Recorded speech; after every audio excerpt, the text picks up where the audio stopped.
जय गुरुदेव। देखो, संदेह करोगे तो तुम्हारा नुकसान हो जाएगा। संदेह और शंका से घर बर्बाद होता, पूरा का पूरा समाज बर्बाद हो जाता। शंका करोगे तो सारा राज बर्बाद होता, और शंका करोगे तो धर्म बर्बाद हो जाता। तुम जो सोच रहे होगे कि भाई जय गुरुदेव नाम बाबा जी का है, मेरा नहीं है और ना तुम्हारा है, तो शंका क्यों करते हो? ये नाम उसका है और तुमने अभी शास्त्रों को नहीं देखा। और जो कहते हो हमने शास्त्र देखे हैं, वो आंख बंद करके और बुद्धि को ताक में रखकर। कोई भी नाम हो, विष्णु भगवान के 1000 नाम और परमात्मा के अनेकों नाम, तो शंका क्यों करते?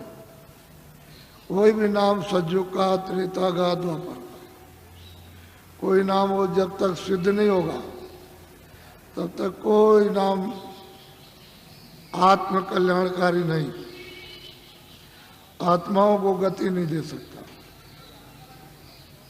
इसलिए नाम सिद्ध करना होगा तो जीवात्माओं के काम आएगा, नहीं कोई काम नहीं आ सकता। कोई नाम हो, उसके तो अनेक।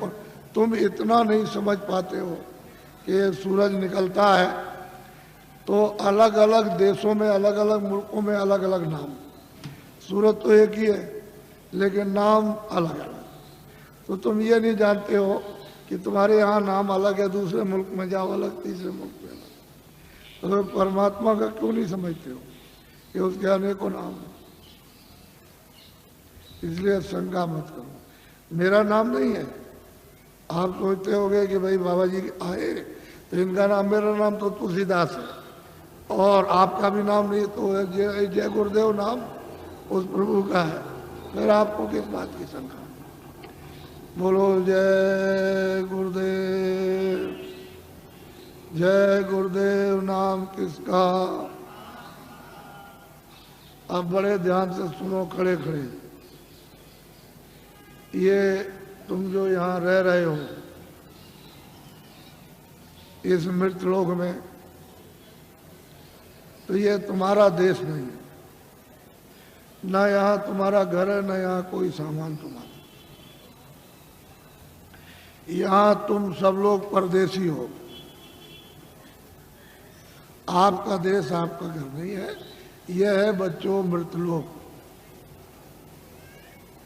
अच्छी तरह से थोड़ी सी बातों में मैं सब समझा दूंगा आपको। ये मृतलोक है, ये आपका घर नहीं है। मकान मालिक ने आपको ये जो मकान दिया है, अनमोल मनुष्य शरीर, ये आपको बार बार नहीं मिलेगा। उसने थोड़े दिन के लिए आपको दिया है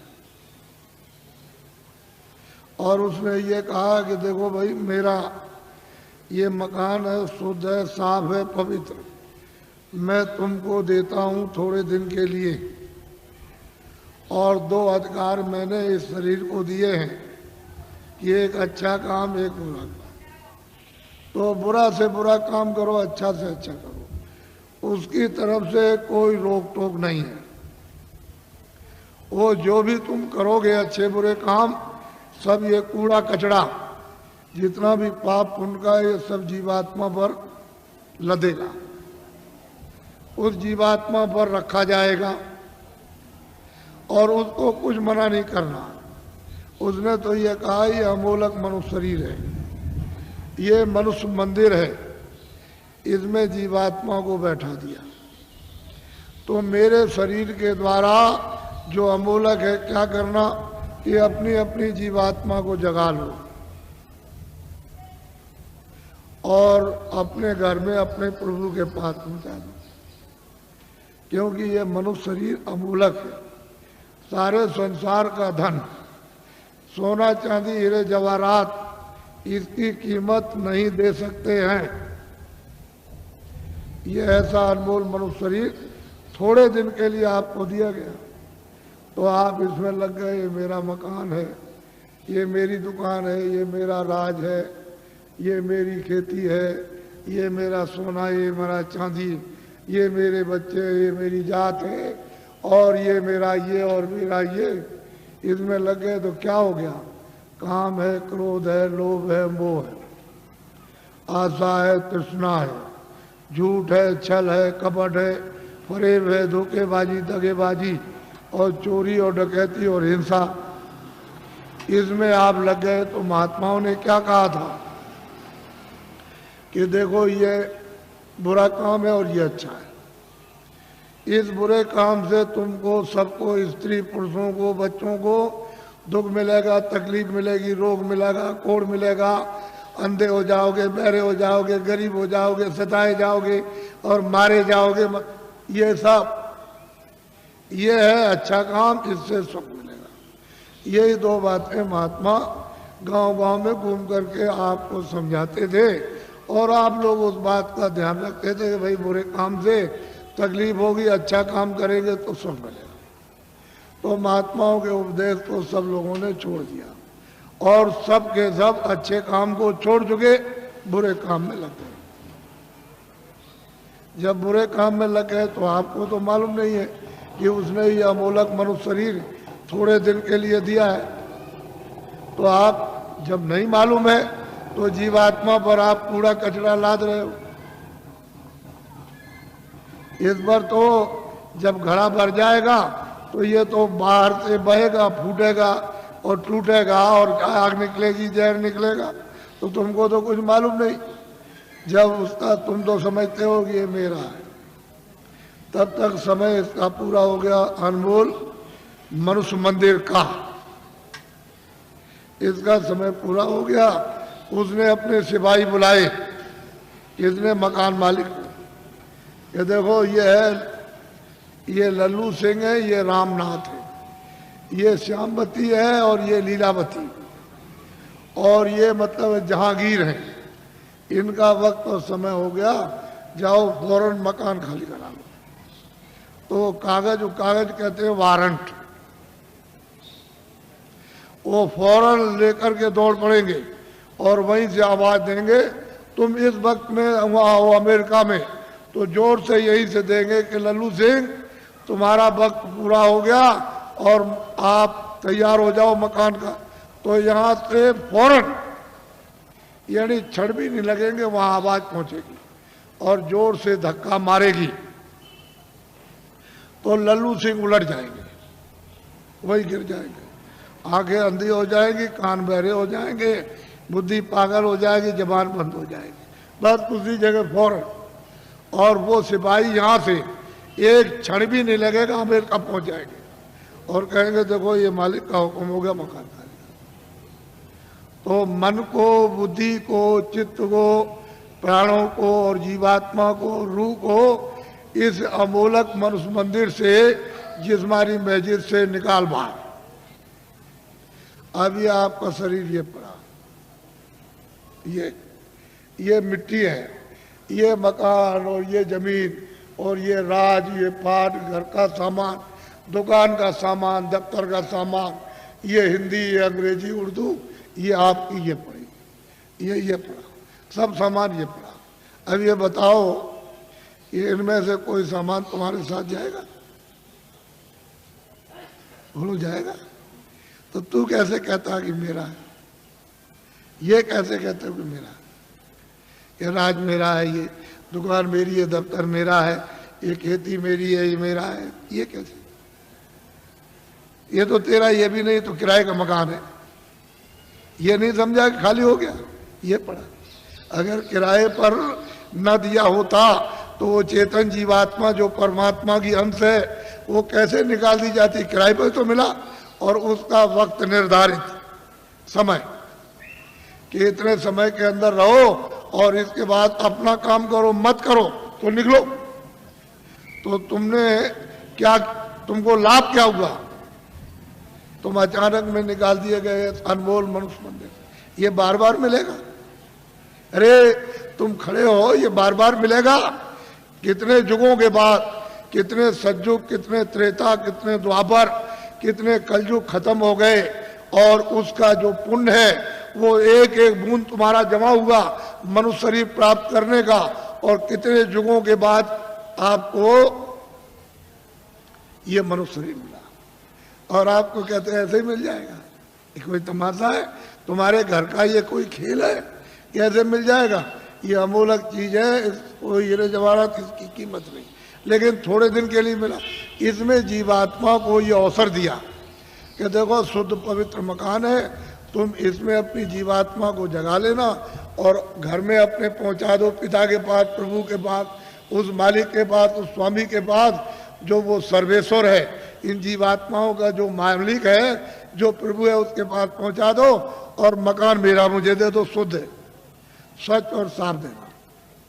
तो आपने कुछ शुद्ध साफ रखा, आंख गंदी, कान गंदे, जबान गंदी, मन गंदा, बुद्धि गंदी, चित्त गंदा, जीवात्मा गंदी, हाथ गंदे, पैर गंदे, इतने तुमने कैसे कैसे कर्म किए तो गंदगी को तुमने लाद लिया।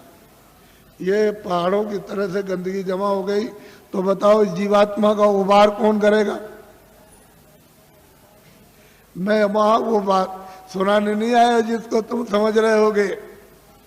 ये खेती करो, दुकान करो ठीक से, और दफ्तर का काम ठीक से करो। मैं कब मना करता हूं? आप जो भी सामान लेकर खेती से, दुकान से, दफ्तर से आओ और जो पैसे लेकर आओ बाजार में खरीदो, अनाज खरीदो, सब्जी खरीदो, फल खरीदो, कपड़े खरीदो और सामान और दवा खरीदो और मकान अच्छा बनाओ और झोपड़ी अच्छी लेकिन ये तो समझो कि ये सब सामान किसके लिए? इस किराए के मकान के लिए। ये पंच भौतिक शरीर है, इसके लिए आपको दिया कि कपड़े दो, खाना दो, दवा दो, इसको निरोगी रखो, यानी रोग ना होने दो। ये आपको बताया, ये आपको बता रहा हूं कि ये सामान सब इसका है, तो आप लाख जोड़ो, करोड़ जोड़ो, अरब खरब रखो, लेकिन ये तो समझो कम से कम कि ये इसका है, इसमें जीवात्मा का रत्ती भर भी नहीं, ये समझ। तो जब ये खाली हो जाएगा तो ये पड़ा और ये पड़ा, ना ये इसके काम और ना ये इसके काम। और फैसला है, तुमको जो होना है वही तुमको बता देता हूं। तुमने घर में जरा भी ध्यान नहीं दिया। तुम हिंदू हो, मुसलमान हो, सिख, ईसाई हो, कि तुम्हारे घर में बच्चा बच्ची पैदा होता है मखमल पहन के आता, रेशम पहन के आता, क्या कोई सोना चांदी लेकर आता है, या जमीन और मकान नंगा आता रोता हुआ? तो तुमको सबको ये देखना चाहिए भाई कुछ लेकर नहीं आया, ये तो खा लिया। रो रहा है तो अपनी पीड़ा में, अपने दर्द में रो रहा, उसको दर्द और पीड़ा हो रही, सहन नहीं हो रही है, और माँ कहती है अरे बच्चा चुप हो जा, पुचकारती है, लेकिन उसको न देख सकता, न सुन सकता, न बोल सकता है, तो कुछ भी नहीं कर सकता, रोता ही रोता है खाली। तो दर्द में रोता है, पीड़ा में। तुम जब इधर आए, जरा बड़े हो गए, तो तुमको बताया ये सब कुछ, और तुम्हारे जाने का जब समय हो गया तो तुम्हारी बुद्धि यहाँ रखवा ली, और देखना यहाँ रखवाया, और सुनना यहाँ रखवाया, बोलना यहाँ रखवा लिया, सब रखवा लिया उसने जितना भी था। और तुमको मतलब यह है कि निकाल बाहर किया, फिर तुमने उस पर कपड़े डाल दिए। क्यों? कि भाई अब देखा नहीं जाता, अब देखा नहीं जाता, अब तो डर लगता, घृणा हो गई, तो कपड़ा डाल देते हो। तो इतना नहीं तुम देखते हो, जब ले जाते हो कपड़ा ढक करके तो वहाँ गड्ढा खोद के गाड़ देते हो, लकड़ियों पर रख करके, और इसको रखते हो और जलाते हो। तो तुमने आग लगाते देखा नहीं कि फुक दे, यानी कपड़ा जल गया, नंगा हो गया। तो तुमको ये नहीं दिखाई दिया कि कोई कपड़ा लिए जा रहा है, कोई सोना, कोई चांदी, कोई मकान, कोई बाल, कोई बच्चे, कोई रिश्तेदार, या हिंदी अंग्रेजी उर्दू लिए जा रहा? ये जाते में सब रखवा लेगा, आते में कुछ ले आने नहीं दिया। तो ये आपको समझना चाहिए कि ये किराए का मकान आपको थोड़े दिन के लिए दिया है, तो आप कोई घर बार मत छोड़ो। मैं कोई घर बार छोड़ाने थोड़ी आया हूँ। तो खेती करो, दुकान करो, और दफ्तर का काम कैसे करो? ईमानदारी, मेहनत, झूठ नहीं। झूठ और धोखा और बेईमानी और चालाकी और मारपीट और हिंसा और दगेबाजी और सीनाजोरी और जबरदस्ती, बेईमानी, ये नहीं। ईमानदारी, मेहनत। घर में आओ, अपने बच्चों की सेवा करो। ये दो ही तो आपकी ड्यूटी है, और क्या ड्यूटी। और जब आप जाओ सोने, कोई काम ना हो, तो ये मनुष्य मंदिर है, इसमें जीवात्मा बैठी हुई है और ऊपर से परमात्मा 24 घंटे बोल रहा, एक क्षण भी बंद नहीं होता। 24 घंटे उसका कथा कीर्तन आरती 24 घंटे हो रही है, और तुम्हारे कानों तक आवाज दे रहा कि तू मेरी आवाज को सुन ले, और मेरी आवाज को सुनकर पकड़ के मेरे पास चला। तो तुम कभी सुना? कूड़ा कचरा लाद लिया इस पर। तो मैं तुमको जरा बताता हूं, ये तो बहुत से डॉक्टर हैं यहाँ, और आप पढ़े लिखे हो, विद्वान हो, आप जानते हो कि जीवात्मा कहाँ है इस शरीर में। तुमको मालूम, ये जो मिट्टी पड़ी है उसका एक बालू का कण, एक जर्रा उसके लाख टुकड़े कर दिए जाए, उससे भी वो छोटी है, और इस शरीर में बंद है। तो किसी ने एक्सरे में, किसी ने आले में बताया? कहीं नहीं पता चलता। सब लोग आला खींचते हैं कि इसमें कौन है, कौन निकल गया और कौन डाला गया, लेकिन कहीं कुछ नहीं। तो मैं तुमको बताता हूँ, तुम तो मतलब ये है कि मेरी बात पढ़े लिखे अनपढ़ सब सुनो। देखो ये मनुष्य शरीर, बच्चा पीछे हो जाओ, इधर पीछे मत खींचना नहीं फोटो को, ये सत्संग हो रहा है नहीं, आप कुछ मत करो। ये फोटो किस लिए खींच रहे हो? अभी मत खींचो। देखो मेरी तरफ, ये अनमोल मनुष्य शरीर है, ये मनुष्य मंदिर है, इसमें 24 घंटे देववाणी, आकाशवाणी, आसमानी आवाज, कलमा और आयतें हो रही हैं। मैं तुमको इधर बताता हूं, देखो इधर, ये जीवात्मा न इधर है न इस तरफ है, न ये इधर बैठी हुई न इधर, और न इस तरफ है, यानी इधर नीचे कहीं नहीं। अब मेरी तरफ देखो, ये दोनों आंखें बीचों बीच में, ये जीवात्मा दोनों आंखों के मध्य में, दरमियान में ये बैठी हुई। यहां उस जीवात्मा में एक आंख है, वो तीसरी आंख, तीसरा नेत्र, और शरीर में दो आंखें। कितनी आंख हुई? बोलो, जोर से बोला करो ताकि समझ में आ जाए। 3 आंखें हो गई। देखो इधर, ये जीवात्मा दोनों आंखों के बीचों बीच बैठी हुई है। उस जीवात्मा में एक कान है और शरीर में 2 कान। कितने कान में? 3 कान पे। अब तुम समझ लोगे तो जल्दी आ जाएगा। ये जीवात्मा बैठी हुई है दोनों आंखों के बीचों बीच। उस जीवात्मा में एक नाक है और शरीर में 2 नाक। कितनी नाक हुई? 3 हो गई। तुमको कभी किसी ने बताया कि 3 आंख है, 3 कान है, 3 नाक है? कोई बताने वाला तुमको मिला? पहले सोचो इस बात के लिए। तो इधर देखो, ये 2 आंख, 2 कान, 2 नाक, ये तो शरीर में। ये बाहर का काम करते हैं, सुनने का और देखने का और सूंघने का। अब जो अंदर में जीवात्मा जो बैठी है, उसमें एक कान है, एक आंख है और एक नाक है। तो इस आकाश के ऊपर सुनने का काम करेगी, देखने का और सूंघने का। तो तुमने कभी शास्त्रों में कि स्वर्ग की और बैकुंठ की बहिष्ठी कितनी सुगंधी है, तुमने कभी सुना? तो ये नाक सूंघेगी, वहां कितनी सुंदरता है, यानी कितनी वहां खूबसूरती है, तो ये आंख देखेगी ये बाहर की। तुमने कभी किसी से पूछा? और तुमने कभी रामायण है, गीता है, कभी शास्त्रों को तुमने ध्यान से पढ़ा? उन महात्माओं ने तो देखा था, उन्होंने तो तीसरी आंख, तीसरा कान उन्होंने खोला था। इन आत्माओं की जमीन जो ये दोनों आंखों के बीचों बीच बैठी हुई है, तो इधर देखो ये डंडा है, ये पूरा डंडा, पूरा का पूरा। इधर देखो, जब 2 आंखें ये खुलती हैं तो आप देखते हो कि आसमान ऊपर है, जमीन नीचे। तो शरीर की जमीन तो ये नीचे है और शरीर का आसमान ऊपर। लेकिन ये जो तीसरी ये आंख है जो जीवात्मा बैठी, वो यहाँ, वो तीसरी आंख, तीसरा कान, तीसरा नाक इस आकाश के ऊपर है।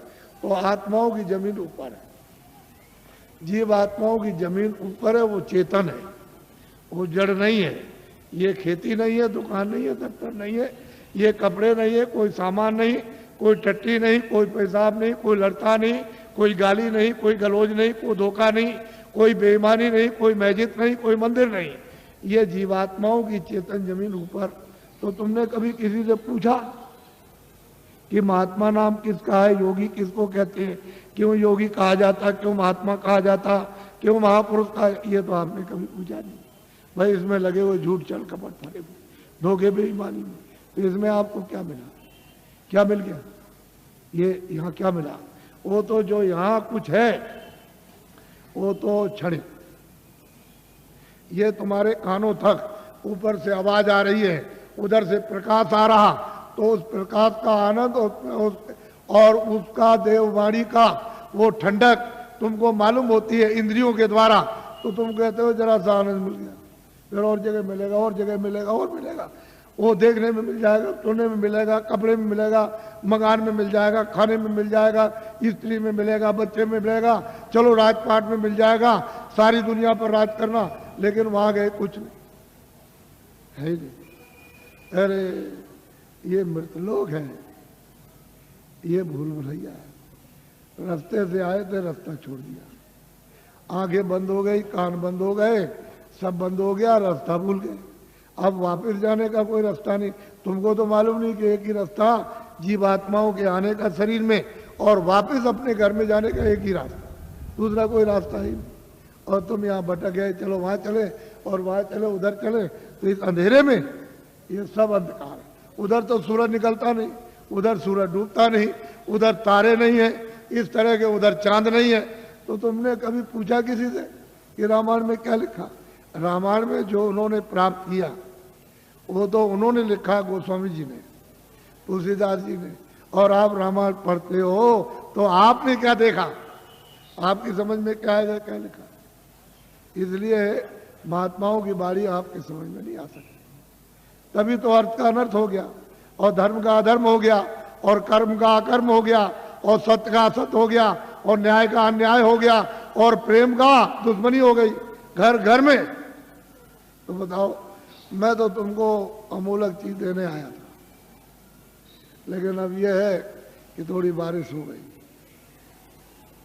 तो ये जमीन अमीन भीग गई, तो आप समझते हो हमारे कपड़े गंदे हो जा रहे। कपड़े तो बच्चा गंदे होते ही हैं और होंगे ही, लेकिन जो जीवात्मा जो कितने जन्मों से गंदी हो गई, कभी तुम इसकी सफाई करके इसको आजाद स्वतंत्र कभी करोगे?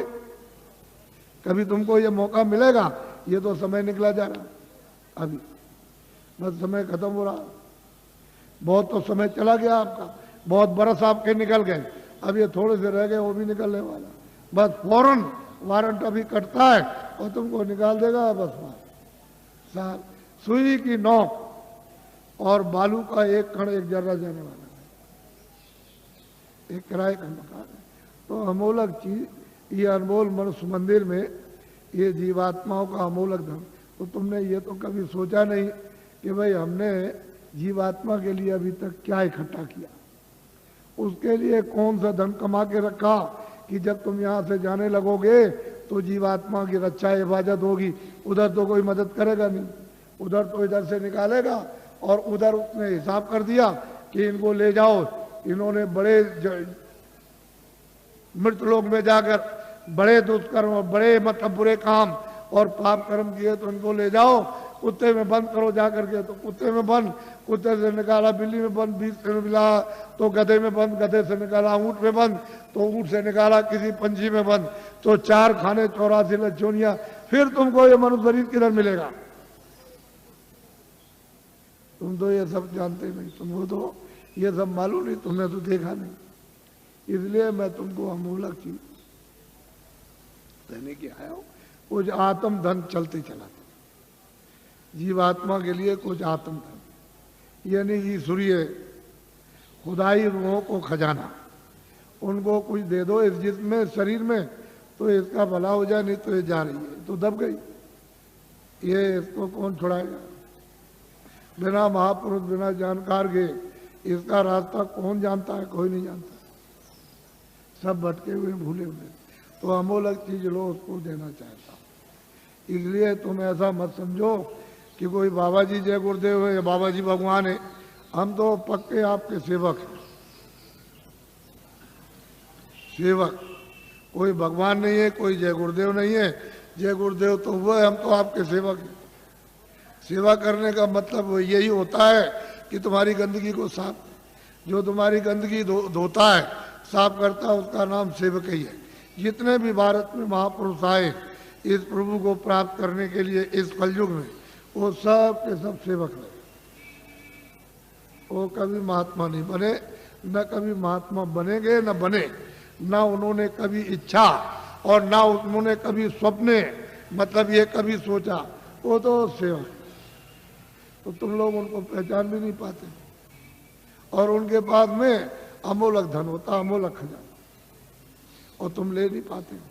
इसी जमीन में वो भी आते हैं, इसी जमीन में तुम हो, तुम इसमें लगे पड़े हुए हो, और वो यहाँ से निकल के चले गए और तुमको कहते हैं भाई जल्दी कुछ अपना काम करो, नहीं तो ये पराया काम, ये बोझा ढोते हो, ये तो छूटने वाला है, तो ये शरीर चला जाएगा, ये तो मकान तुम्हारा नहीं है, ये सामान पड़ा रह जाएगा। तो अमोलक चीज है, अमोलक धन है, तुम्हारे पास खजाना रखा हो अथाह। लेकिन अब क्या करे बेचारी जीवात्मा, ये इसमें बंद है, इस कोठरी में बंद हो गई, फंस गई। अब इसको कुछ नहीं सुनाई दिखाई, कुछ नहीं देता। तो कोई महात्मा मिले तभी तो उनकी कृपा दया दृष्टि हो, और वो कुछ मतलब ये शुद्धि सफाई करें तो कुछ रास्ता दे दें तो अच्छा रहेगा, नहीं काम होता। तो अमोलक चीज लिए जल्दी में, अच्छा रहेगा। हम ज़्यादा और कुछ नहीं बोलेंगे, लेकिन इतना जरूर कहेंगे, ये बड़ा भारी परिवर्तन होगा तुम्हारे घर में, तुम्हारे व्यापार में, तुम्हारे धर्म में, तुम्हारी जाति में, तुम्हारे मतलब खेती में, तुम्हारे मतलब दफ्तर दुकान में, और तुम्हारे राज में। इतना भारी परिवर्तन होगा जो तुमको ख्वाब और सुन में भी पता नहीं है। ऐसा मालूम होता है कि बड़े भारी कष्ट आने वाले, तकलीफ, तुमको तो अभी पता नहीं है। अभी तक इतनी तकलीफ 47 सालों में नहीं आई, इतना दुख नहीं आया, इतनी परेशानी नहीं आई, इतना कोलाहल नहीं हुआ, इतना त्रायमाम नहीं मचा वो आगे आने वाला। तो तुमने कोई बचाव के लिए सोचा, कोई बचाव की कोई औषधि, कोई चीज आपने ली है कि जिससे कि तकलीफों से बचाओ? तो उसके लिए तो कुछ नहीं। लेकिन मैं तुमको इशारा किए देता हूँ ताकि तुम दुकानदार हो, पढ़े लिखे हो, ताकि तुम भी ये समझ जाओ। देखो मेरी विनती प्रार्थना है कि आप कोई भी आंदोलन हड़ताल तोड़ दो। दुकान को बंद करना, दुकान को जलाना, कारखाने को बंद करना, कारखाने को जलाना, दफ्तर को बंद करना, दफ्तर को जलाना, फिर बस को तोड़ना, रेल को तोड़ना, सड़क तोड़ना, ये सब अमानवीय काम आप लोग अपने अपने सब लोग बंद कर दो। ये तुम्हारा काम नहीं है। सही सच्ची बात तो ये है, ये बुद्धि का पागलपन है। इसको तो आप बंद कर दीजिए। क्यों बंद कर दीजिए? यही जब तुमको राज मिला था और खजाना तुमको मिल गया, फौज फाटा, कागज पत्थर और दफ्तर मिल गए, प्रजा मिल गई, तो इसको सबको उपदेश करना चाहिए था कि ये सब सामान तुम्हारा है। दफ्तर तुम्हारा, खेती तुम्हारी, दुकान तुम्हारी, कारखाना तुम्हारा, बस तुम्हारी, और तुम्हारा मतलब ये रेल तुम्हारी, सड़कें तुम्हारी, और तुम्हारे काम आएंगे, सब तुम्हारा है। और ठीक भी बात है। अभी मैं रास्ते में आ रहा था तो रास्ता जाम है, तो सड़क तो आप भाई आपकी है, आप आ रहे हो, आपके काम आएगी।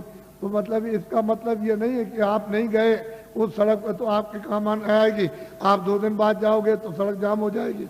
तो आपको तो ये जानना चाहिए सब चीजें मेरी है।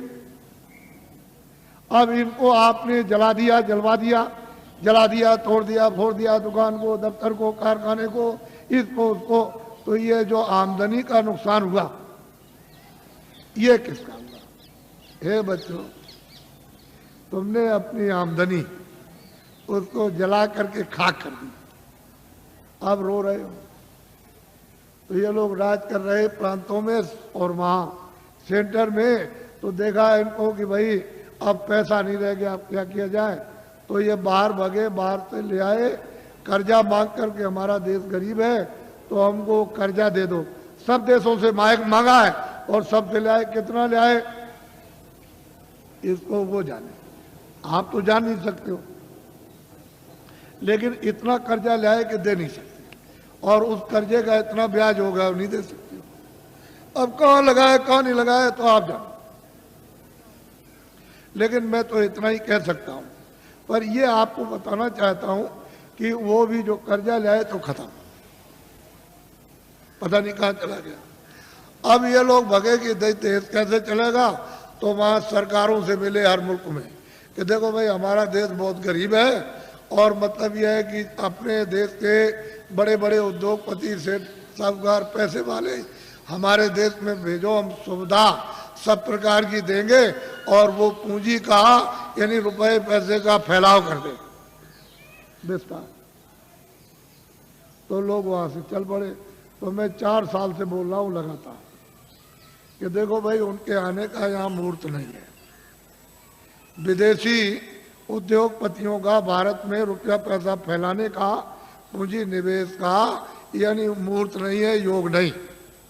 और ये भी साथ साथ कहता हूं कि तुम लोग भी विदेश में पूंजी का विस्तार जाके मत करना, क्योंकि तुम्हारा विदेश का बाहर हो जाएगा, तुम हाथ मलते रह जाओगे।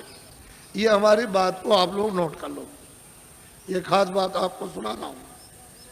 अब आप क्या करो कि रुपया पैसा नहीं, तो हम भी जानते हैं, हम भी देखते हैं। ऐसा थोड़ी है कि हम पागल हो गए या पागल होके आपको चिल्ला रहे बता रहे।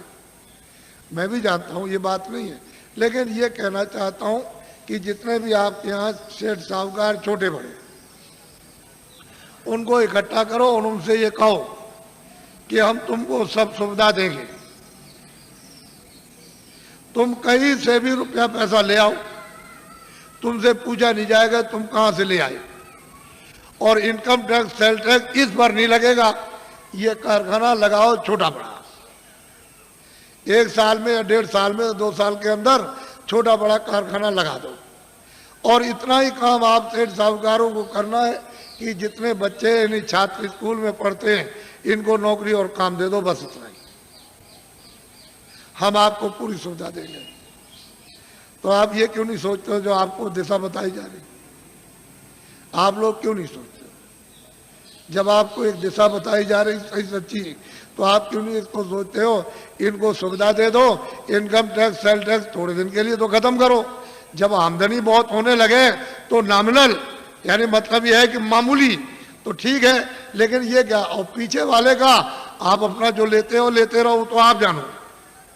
लेकिन ये कहो इनसे कि हम तुमको बैंक से रुपया नहीं देंगे, तुम कहीं से लाओ, तुमसे पूछा नहीं जाएगा।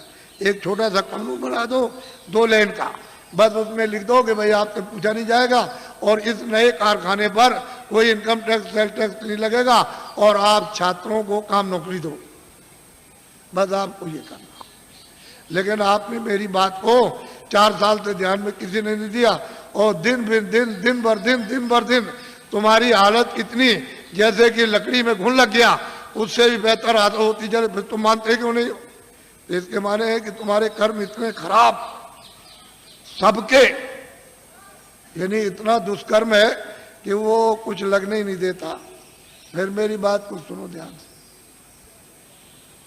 ये अगर बाहर से आ जाएंगे तो तुम्हारे कारखानों का नक्शा बनाएंगे कि तुम बनाते क्या हो अपने कारखाने में, वो सब नक्शा बना करके बाहर ले जाएंगे। फिर वो क्या करेंगे तुमको तो मालूम नहीं है कि वो आएंगे तो कई काम करेंगे कि तुम्हारा सामान बाहर बनाएंगे सुंदर, ये सुंदर कुछ सामान नहीं सुंदर बना देंगे और मजबूत, और जितना तुम्हारा 400 का है वो 100 का रखेंगे। 400 रुपए का बिकता हो 100 का बेचेंगे, और 300 का बिकता हो 50 का बेचेंगे। वो मुनाफा नहीं लेंगे, बड़े चालाक हैं कि मुनाफा नहीं लेंगे, और बाजार में वहाँ से सामान ला के उतार देंगे आपकी मंडी में। तो ये जब ये देखेंगे लोग कहेंगे भाई बड़ा सुंदर है और बड़ा मजबूत और बहुत सस्ता है, ये सामान तो ये यहाँ का दुकानों पर रखा है देसी बाजारों का, ये तो बहुत महंगा है, तो कोई लेगा नहीं। जमा करना एक बात तो ये। और वो क्या करेंगे, बड़े बड़े बोर्ड बना दिए, 3-3 लाख 2-2 लाख और 5-5 लाख के कलकत्ते और दिल्ली और बंबई में उन्होंने लगा दिया कि ये मेरा विदेशी कंपनी का नाम, और उसके उन्होंने शेयर निकाल दिए। तो आपने शेयर खरीदना शुरू कर दिया और शेयर खरीदने लगे, वो तो शेयर बेच करके दलालों को दे दिया और वो रुपया ले गए देसी बॉर्डर पर, वहाँ $1 ले लिया और चले गए अपने देश में। वहां से कहते हैं कि भारत अभी अस्थिर है, अभी हम पुनः फिर से विचार करेंगे। एक बात तो ये हो गई। और यहाँ 19 शहरों को एक ईंट नहीं रखी है और सुई की नोक नहीं बनी यहाँ भारत में, और कंपनी का नाम और शेयर बिक रहे और दलाल बराबर निरंतर बेच रहे। अरे बच्चा, ये सामान जो ला कर दुकानों पर जब नहीं बिकेगा तो उससे भी कम बेचोगे आप। जब ये नहीं बिकेगा और उन कारखानों का सामान उठा करके तुम अपनी दुकानों पर नहीं ले आओगे तो वो क्या करेंगे कारखाने वाले? वो तो अपने आप बंद हो जाएंगे, बिना हमारे मर गए। कोई हड़ताल नहीं, कोई ये नहीं, कोई तोड़फोड़ नहीं, वैसे ही बंद हो गए। तो जितने भी वहां मजदूर और वहां पर जितने भी क्लर्क और वहां मैनेजर काम करते हैं, सब जब बंद हो जाएंगे तो घर बैठ जाएंगे। तो आखिर उनके बच्चे पढ़ते हैं स्कूल में तो काम, जब सब कारखाने बंद हो जाएंगे तो नौकरी काम। इन छात्रों को किधर से मिलेगा? कभी आपने सबने बैठ कर के इस पर गहराई से सोचा? ऐसे हवाबाजी करते रहे। फिर वो आएंगे यहाँ सब जगह अड्डा जमा लेंगे, सब जगह। और तुम जितने भी की पोस्ट के, बड़ी पोस्ट के बड़े जिम्मेदार, उनको सबको अपने पैसे, क्यों कि भारत का आदमी बहुत लालची, बहुत लालची। उनको खरीद लेंगे तो ये भारत भर फिर गुलाम हो जाएगा और तुम ऐसे हाथ मलते रह जाएगा, सट से चला जाएगा, सट से। इसलिए सोचो, बाबा जी का अगर इसमें कोई मतलब हो तब तो एक बात कह भी सकते हो। तो मैं तुम्हारी परेशानी जो तुम चिल्लाते हो आकर के और कहते हो बड़ी तकलीफ है और बड़े, ये तो भाई डॉक्टर हैं और बड़ी बड़ी फैक्ट्रियां और बड़े बड़े अस्पताल है, वहाँ जाओ दवा करो। जा कह लगे हमने तो बहुत दवा कर ली और हमारी घर घर बीमारी, ये जितने बैठे सब बीमार, बच्चे बीमार, बच्ची बीमार, बुढ़ा बीमार, अड़ोस में पड़ोस में बीमार, बीमारी बीमारी बीमारी, और दवा खाते खाते परेशान। और अब मतलब ये बीमारी नहीं जाती है तो इधर गिरते हो आकर के इधर कि भाई कुछ बता दिए, कुछ दया कर दिए, कुछ भाई यहाँ कहाँ से अस्पताल, यहाँ जाओ अस्पताल में जा करके कह लगे वो तो हम सब कर आए और सब दवा खा ली, कोई दवा हमने छोड़ी नहीं। तो इधर कैसे आए? कह लगे तो दुआ दे दीजिए आ सकता। अब क्या करें? अब इनकी तकलीफ देख करके कुछ खा भी नहीं जाता, क्या तकलीफ है। अब इनसे कहते हैं कि भाई तुम, अरे भाई तुम ये क्या कर रहे हो, ये जो बुरे काम करते हैं इसी से तकलीफ आई, तो बुरा काम तो कम से कम छोड़ दो। तो बात तुमसे समझ में नहीं आता उनकी कि भाई कैसे छोड़ेंगे वो। अब इतनी कमजोरी दिल दिमाग में आ गई कि आपकी समझ में नहीं आता। तो बच्चों, बचाव का रास्ता लो। तकलीफ तो आने वाली, सब चिल्लाएंगे, बचने वाला कोई भी नहीं है, सब चिल्ला। अब देखिए आप सब चिल्लाओगे अभी देखो। और बाहर की तो वो चंडी है, चंडी एक देवता, मेरी तरफ सुनो, चंडी एक देवी है। तो तुमको तो मालूम नहीं कि देवता है कि देवी है, ये तो आप कुछ जानते नहीं हो, कुछ नहीं मालूम। तो चंडी 4 सालों से निकली है। एक हाथ में तो मसाल है और दूसरे हाथ में उसके एक तलवार है, और निकली हुई है सब सारे देशों का वो दौरा कर रही है, मुल्कों का। तो जिस देश में जाती है वहां धन गायब कर देती है। ये जो भी उस देश के धन का नाम होगा वो गायब। तो वहां की जनता कहती है कि भाई धन किधर गया? तो जो सेठ साहूकार वो भी कहने लगते हैं कि भाई ये धन किधर चला गया। फिर वहां का जो शासन करते हैं, राज करते हैं, वो भी कहने लगते हैं कि भाई ये धन किधर चला गया, अब क्या किया जाए, कुछ ऐसा करना चाहिए, कुछ ऐसा।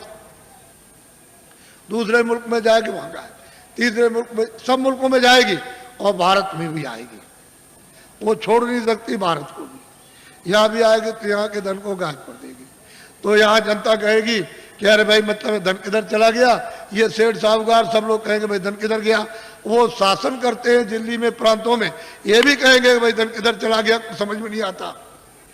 ये सब मुल्कों के जब सब के सब चिल्लाने लगे और रेडियो और अखबारों पर आने लगे, अरे बच्चा तब मेरी बात को मान लेना, अभी तो सुन तो ले, तब तो तुम मानना बात को। लेकिन लिख के तो रखो कि बाबा जी आज मतलब ये 26 तारीख को आपके धार में आए और वो उन्होंने ये बात कही सबके लिए। किसी मुल्क को छोड़ा नहीं, कोई आपके जात पात, इसमें कोई हिंदू मुसलमान की बात या कोई आलोचना की बात हो तब तो एक बात कहो। यहाँ तो सब मनुष्य इंसानों की बात हो रही। तो आप लोग अगर सुनोगे नहीं और बचाओ नहीं तो फिर समझ लो आप कि क्या मुसीबत आ रही है आगे देखना। जब एकदम घटना हो जाती है तो मतलब यह है कि पानी आ जाए और लोग कोई कह कर के जाए कि भाई घर का सामान छत पर रख देना ऊपर और बाल बच्चों से और जानवरों से होशियार रहना, तो तुम सोचे रहे अच्छा देखा जाएगा, तब तक उधर से पानी आया, घर में घुस गया। और जब तक तुम जगे तब तक इतना हो गया, वो बच्चा सो रहा था, तुम अपनी जान लेके वो भगोगे कि बच्चे को बचाओगे। बच्चा छूट गया, सामान तो सब गए और जानवर बंधे थे मर गए। तो जो कह करके गया था तुमने उसकी बात क्यों नहीं सुनी? वो तो तुम्हारे हित की बात कर रहा था, उसका क्या हित था? अरे जो कह के गया उसका लाभ मुझे बताओ क्या था? वो तो ये देख रहा था आपको दुख होगा तो जब मैं रोएंगे चिल्लाएंगे तो मुझे भी दुख होगा, तो वो कह के गया था आपको, तो सुनना चाहिए था।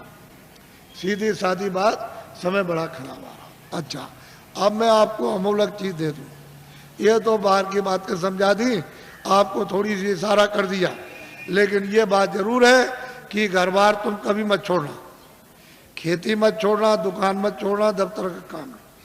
जो भी आदमी घर बार छोड़ के बच्चों को छोड़ के चला जाएगा काम काज और साधु हो जाएगा, उसको कभी भगवान नहीं मिलेगा, कभी भी नहीं मिल सकता।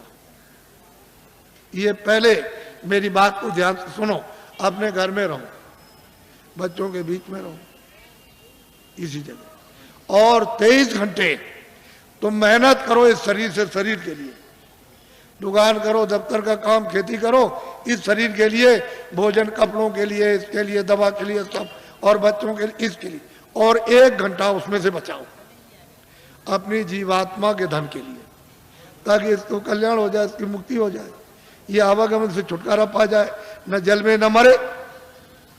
1 घंटा तुम नहीं बचा सकते हो, और 23 घंटे इसमें तुमको लगाने को कह रहे, तुमको ये तो नहीं कह रहे कि तुम छोड़ देना को, ये तो सोचो तुम। और मैं तुमको इसी मनुष्य रूप मंदिर में, इसी में जो अनमोल मनुष्य मंदिर जो दिया है, जिसमें जीवात्मा बंद है, उसी में मैं अभी रास्ता आपको बताता हूं। अभी इसको कहते हैं नामदान। इसके पहले 2 चीजों का ध्यान रखो हमेशा कि शाकाहारी हो जाओ।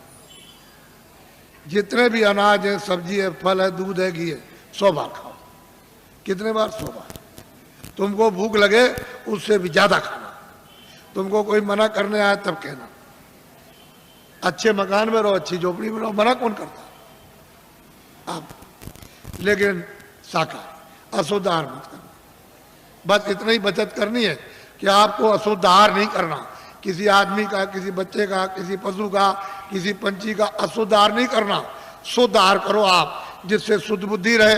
भाई इतना ही तो आपको बताना, क्योंकि अशुद्ध आहार से तो तरह तरह घर में झगड़ा, बाहर झगड़ा, ये झगड़ा, वो झगड़ा, ये बीमारी, वो बीमारी, वो बीमारी, वो बीमारी, वो बीमारी, वो तो फैलने वाली है।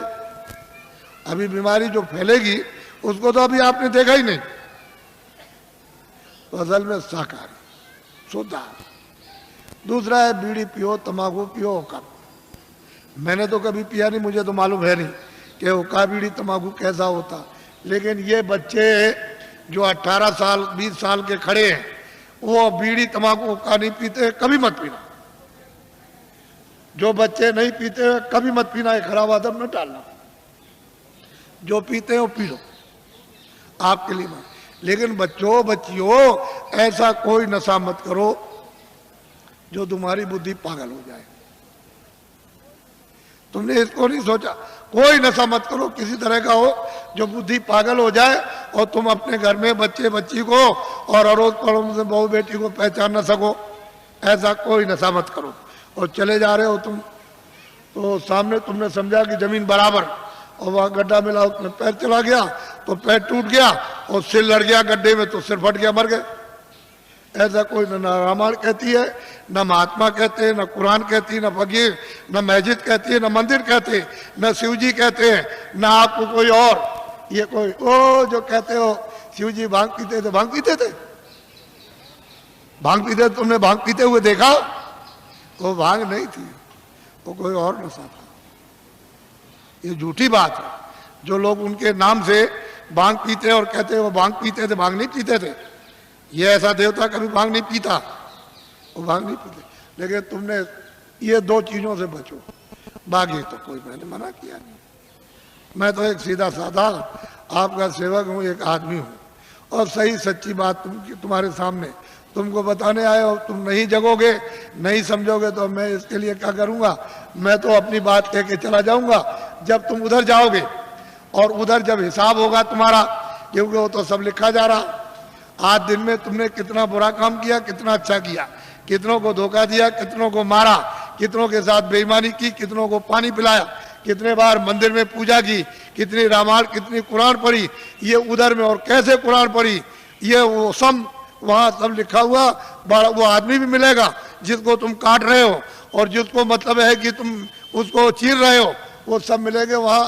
तो पूछेगा भाई तुम्हारे सामने कोई रामायण गीता, कोई भागवत, कोई कुरान पुराण, कोई तुम्हारे सामने नहीं थे जिन्होंने महात्मा फकीरों ने नहीं बताया कि भाई अच्छा ये बुरा? तो मोहम्मद साहब से पूछा जाएगा कि भाई मतलब ये है कि तुम गए थे जमीन पर और तुमने मतलब ये नहीं बताया कि बुरा काम बद काम है? कह लगे मैंने तो इनसे सबसे कहा था कि ये बद काम है, ये नेक काम, इस बुरे काम को मत करना, अच्छे करना, लेकिन इन्होंने मेरी बात नहीं मानी। तो फिर वो भेजेगा सीधा, वहाँ हिसाब करता है, वो हिसाब करता है।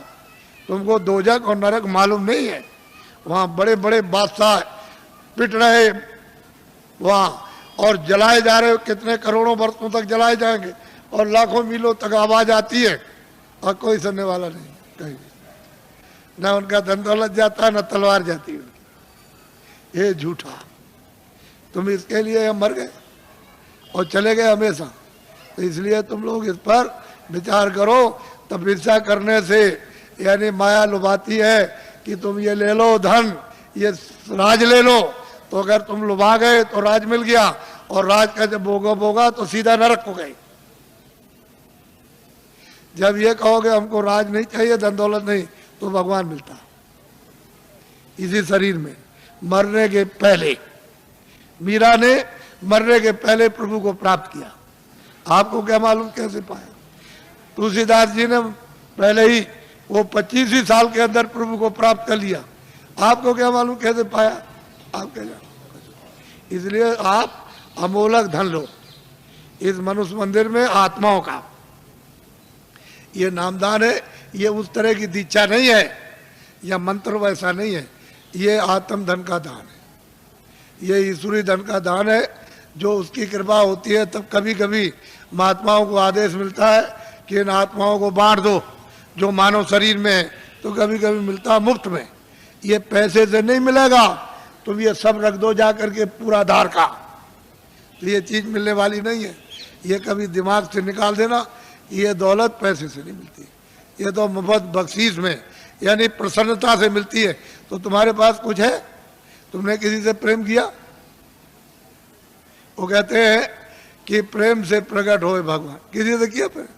किसी से नहीं किया। उसी शिव के सामने चोरी करते हो, धोखा देते हो, विष्णु के सामने राम के मंदिर में जाते हो, दूसरों का गला काटते हो। अगर एक भी देवता खड़े होकर के कह दे कि आज से ये बेईमानी मत करना, ये दगेबाजी, तो कहोगे मैं ऐसे देवता को अब नहीं मानता।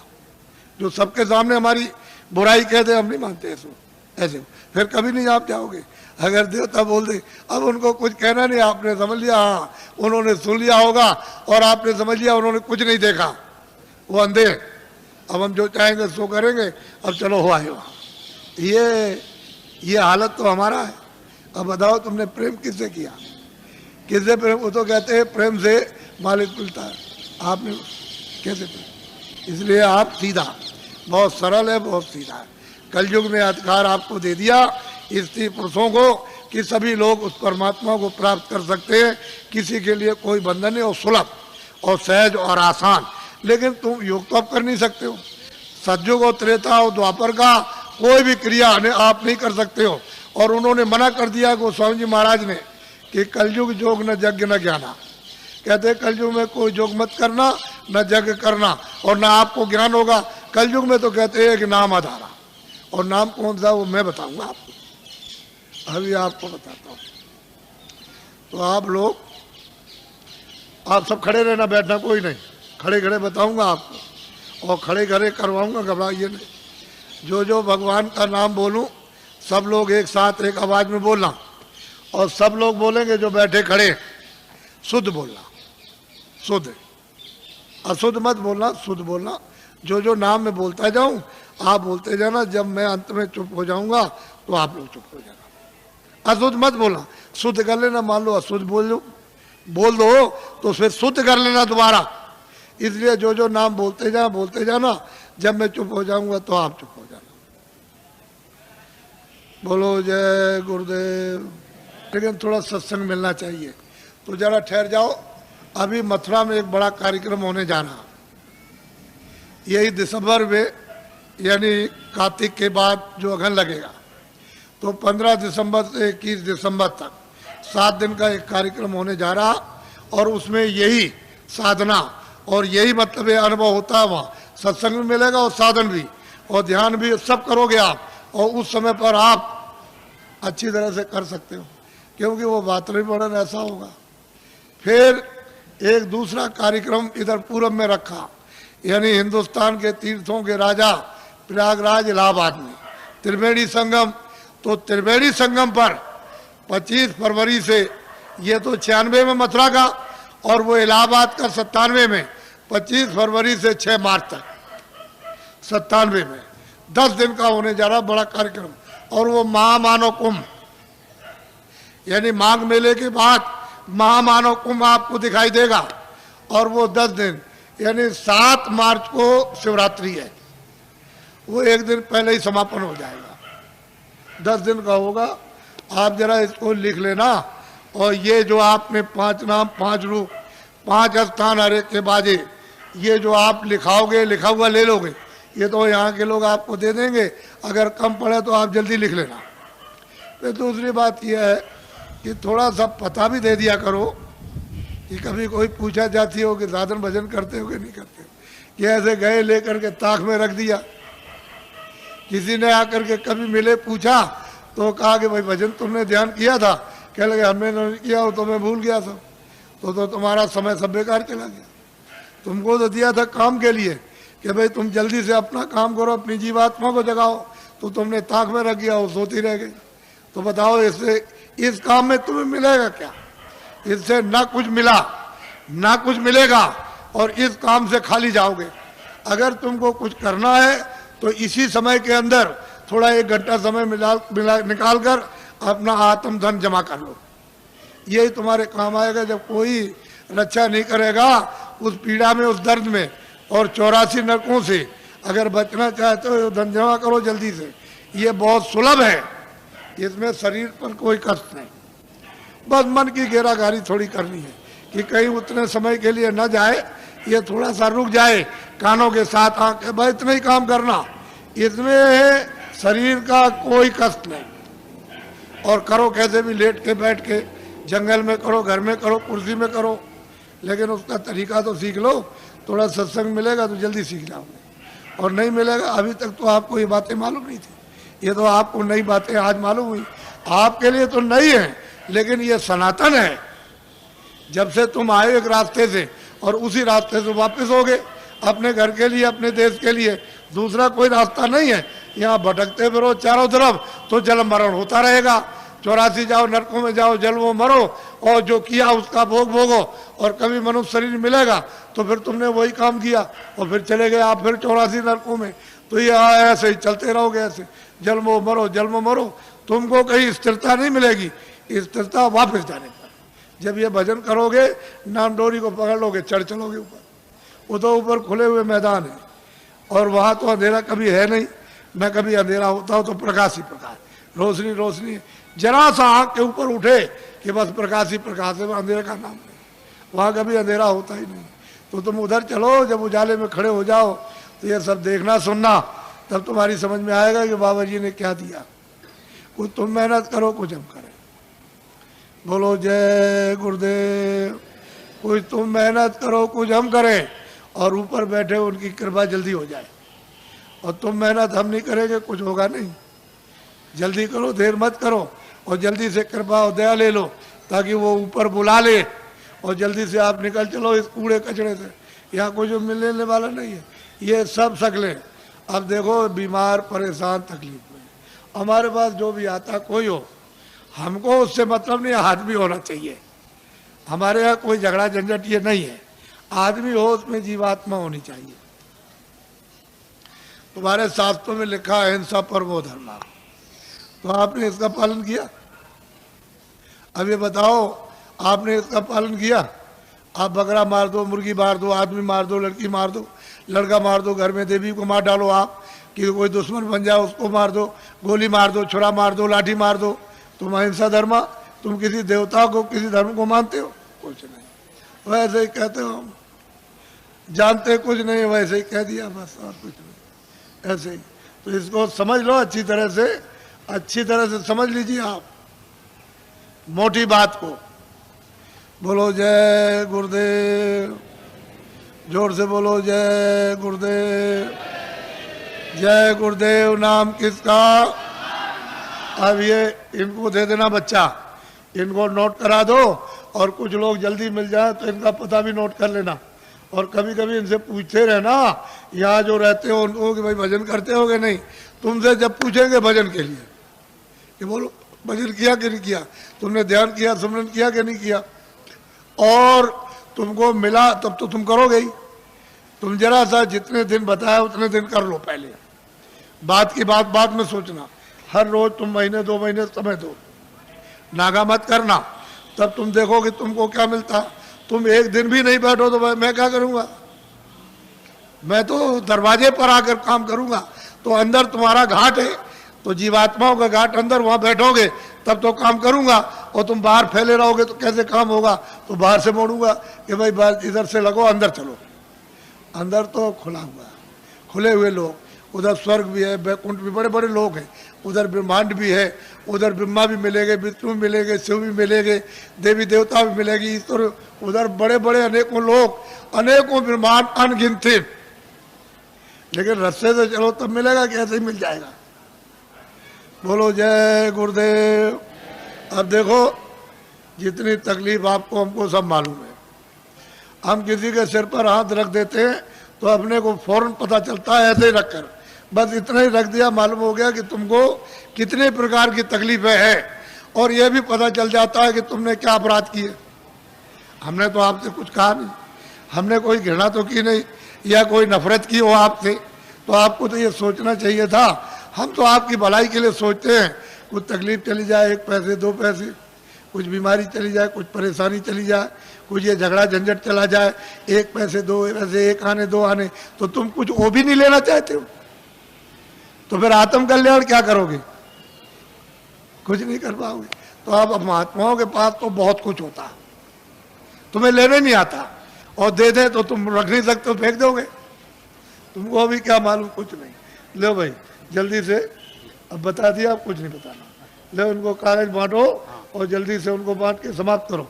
अच्छा लाइन में बैठ जाओ, लाइन में बैठो, अब लाइन में कागज बट जाएगा, कागज ले लेना, कतार लगा लो लाइन में। अभी मैं सबसे मिलूंगा, आपको घबराने की जरूरत नहीं। बोलो